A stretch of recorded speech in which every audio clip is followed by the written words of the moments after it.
அனைவருக்கும் வணக்கங்க. இன்னைக்கு நான் எங்க வந்திருக்கேன் அப்படின்னு பார்த்துட்டிங்கன்னா, இன்னைக்கு சுவாதி நட்சத்திரம். சுவாதி நட்சத்திரத்தன்னைக்கு நான் வந்து சிங்கிரிக்குடி கிராமத்துல இருக்கிற நரசிம்மர் பார்க்க வந்திருக்கேன். இந்த கோயில் வந்து பார்த்தீங்கன்னா ஒரே நேர்கோட்டில் 3 நரசிம்மர் ஆலயம் இருக்கு. என்னென்ன ஆலயம் அப்படின்னு பார்த்துட்டிங்கன்னா, சிங்கிரிக்குடி ஃபர்ஸ்ட் நம்ம வந்து போக வேண்டிய கோயில் சிங்கிரிக்குடி, 2வது பூவரசன் குப்பம், 3வது பரிக்கல். இந்த சுவாதி நட்சத்திரத்துல பிறந்தவங்க மிகவும் போய் தரிசனம் பண்ற கோயில் வந்து இதுவும் ஒண்ணு. இந்த 3 கோயிலையும் போய் தரிசனம் பண்ணிட்டாங்கனாலே அவங்க வாழ்க்கையில நல்ல மாற்றங்கள் உண்டாகும்.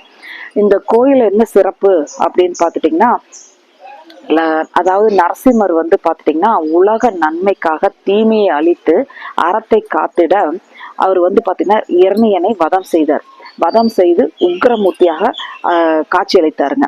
அப்ப வந்து தேவர்களும் முனிவர்களும் வந்து பாத்தீங்கன்னா எங்களுக்கு அந்த உக்கிரமூர்த்தியாக மறுபடியும் எங்களுக்கு காட்சி தரணும் அப்படின்னு சொன்னதுனால அவரு இந்த ஸ்தலத்துல காட்சி அளிக்கிறாருங்க. இந்த கோயில்ல வந்து பாத்தீங்கன்னா என்ன சிறப்புனா, கருவறையில 16 கரங்களுடன் நரசிம்மமூர்த்தி இருக்கிறாருங்க. இதே மாதிரி எங்க இருக்கு, இன்னொரு கோயில் எங்க இருக்குன்னு பாத்தீங்கன்னா ராஜஸ்தான்ல இருக்கு. 2 கோயில் தான் இந்தியாவிலேயே இருக்கு. சிறப்புங்க இது. அதே மாதிரி கருவறையில வந்து பாத்தீங்கன்னா உக்கிரமூர்த்தியாக காட்சியளிக்கிறாருங்க. அதே மாதிரி யோக மூர்த்தியாக காட்சியளிக்கிறது. பாலகரா இருக்கிறாரு. 3 பேர் இருக்காங்க. அதே மாதிரி கனகவல்லி தாயாரும் இருக்காங்க.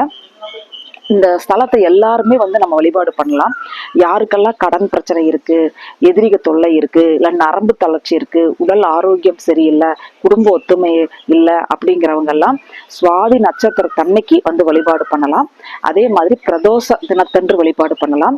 செவ்வாய்க்கிழமை செவ்வாய் ஓரையில வந்து நீங்க வழிபாடு பண்ணலாம். வழிபாடு பண்ணீங்கன்னா உங்களுக்கு உண்டான துன்பங்கள் அனைத்தும் நீங்கி கண்டிப்பாக உங்க வாழ்க்கையில ஒரு முன்னேற்றம் நிச்சயமா ஏற்படும். இன்னைக்கு வந்து நான் முதல் ஸ்தலமா சிங்கிரிக்குடி கோயில்ல வந்து நரசிம்மர் வழிபாடு பண்ணிட்டேன். கனகவல்லி தாயாரை வழிபாடு பண்ணிட்டேன். அடுத்த கோயில் நாங்க போக போறோம்.